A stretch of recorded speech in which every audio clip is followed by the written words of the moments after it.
పేతురు యేసుక్రీస్తు ప్రభువుని ఆయన ఎరిగి ఉన్నాడు. యేసయ్య అంటున్నాడు, అందరూ నన్ను ఏమనుకుంటున్నారు? తలా ఒకటి అనుకుంటున్నారు. కొందరు దేవుని ప్రవక్త, కొందరు యిర్మీయా, కొందరు ఏలియా అనుకుంటున్నారు. యేసయ్య అంటున్నాడు శిష్యుల వైపు చూచి, మీరేమనుకుంటున్నారు? అప్పుడు పేతురు ఒక్కడే ముందుకు వచ్చి చెప్పాడు, జీవుడగు దేవుని కుమారుడవు, నీవు క్రీస్తువు, అభిషిక్తుడవు, మెస్సయ్యవు అని నేను ఎరుగుదును, నీవు ప్రభువా అని అన్నాడు. అప్పుడు యేసయ్య అంటున్నాడు, సీమోన్ బర్యోనా, నీవు ధన్యుడవు, ఇక మీదట నీవు పేతురు. పేతురు అంటే బండ.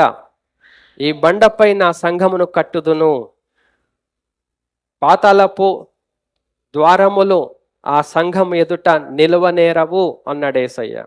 దేవునికి అధికారం ఉంది పాతాళ ద్వారం మీద, పరలోక ద్వారం మీద, భూమి మీద, సమస్తం మీద ఆ యేసయ్యకు అధికారం ఉన్నది. పేతురును ఆయన స్థిరపరిచాడు, ఎందుకంటే ఆయన ఎరిగి ఉన్నాడు, యేసయ్యను ఎరిగి ఉన్నాడు. యేసయ్యను శక్తి కొలదిగా ప్రేమించాడు, శక్తిని దాచిపెట్టుకోలేదు. యేసుక్రీస్తు ప్రభు అన్నాడు, నన్ను రేపో ఎప్పుడో నన్ను బంధించుతారు, హింసిస్తారు, చంపేస్తారు, నేను సిలువ వేయబడతాను అని చెప్పినప్పుడు పేతురు అంటున్నాడు, నేను కూడా నీతో వస్తాను ప్రభువా, విడిచిపెట్టను, నేను వస్తా నీతో అంటున్నాడు పేతురు. ఎవరేమనలే, అందరు మౌనంగా ఆందోళనగా ఏదో ఆలోచనలో ఉన్నారు, భయంతో. కానీ పేతురు అంటున్నాడు శక్తి కొలదిగా, నేను నీ కొరకు ప్రాణం పెడతాను ప్రభువా అంటున్నాడు. శక్తి కొంచెమే పేతురికి, కానీ మాట గొప్పది, నిర్ణయం గొప్పది, ప్రేమ గొప్పది. ఫిలదెల్ఫియా సంఘము బిడ్డలు కూడా అలాగే ఉన్నారు. చిన్న శక్తి వారికి అవకాశం లేదు, డబ్బులు లేవు, ఆరోగ్యం లేదు, నెమ్మది లేదు, సమాజంలో అణచివేత, భయము, ఆందోళన, హింస. అయినా కానీ దేవుని వాక్యంను గైకొన్నారు. పేతురు కూడా శక్తిమంతుడు కాదు. యేసుక్రీస్తు ప్రభువుని బంధించారు, తీసుకుని వెళ్తున్నారు. అప్పుడు పేతురు విడిచిపెట్టకుండా యేసు ప్రభు వెనకాలే వెళ్ళాడు. ఆయనకు శక్తి లేదు, కానీ వెళ్ళాడు. శక్తికి మించి, శక్తి కొలది ఆయన చేశాడు. సైనికులు అడిగారు, అప్పుడు భయపడి, శక్తి లేదు కాబట్టి భయపడి, ఆ యేసు అంటే ఎవరు నేను ఎరగను అన్నాడు. ఒక చిన్న పిల్ల అడిగింది, అప్పుడు భయపడ్డాడు, ఆ యేసు ప్రభు అంటే ఎవరు నేను ఎరగను అన్నాడు. అక్కడున్న వారందరూ గుర్తుపట్టారు, నీవు ఆయన శిష్యుడివే అన్నారు. అప్పుడు భయపడిపోయాడు, ఆ యేసు అంటే ఎవరో నాకు తెలియదన్నాడు పేతురు.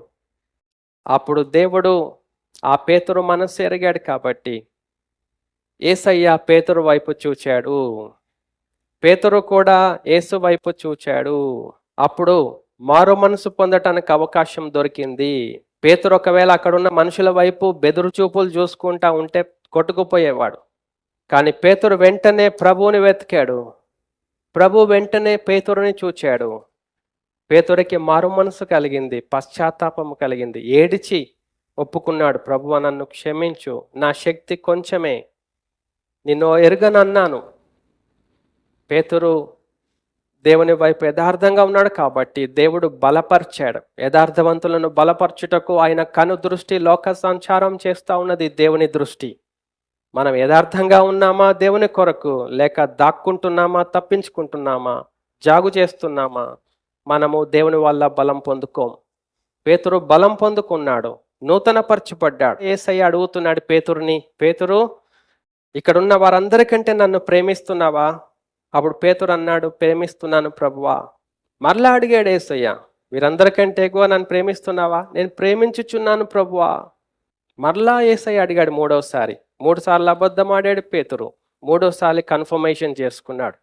అప్పుడు పేతురు అంటున్నాడు, నేను నిన్ను ప్రేమిస్తున్నాను ప్రభువా, నీవు ఎరుగుదువు, నీకు తెలుసు నా హృదయం అంతా, నా శక్తి, నా ప్రేమ అంతా తెలుసు ప్రభువా. దేవుని యందు మనము మన శక్తిని ఉపయోగించుకున్నప్పుడు, యథార్థముగా ప్రభు వైపు మనం చేతులు చాపినప్పుడు దేవుడు మనకు సహాయం చేస్తాడు. పేతురుని దేవుడు స్థిరపరిచాడు. ఆదిమ సంఘము పేతురు ద్వారా ప్రారంభించబడింది.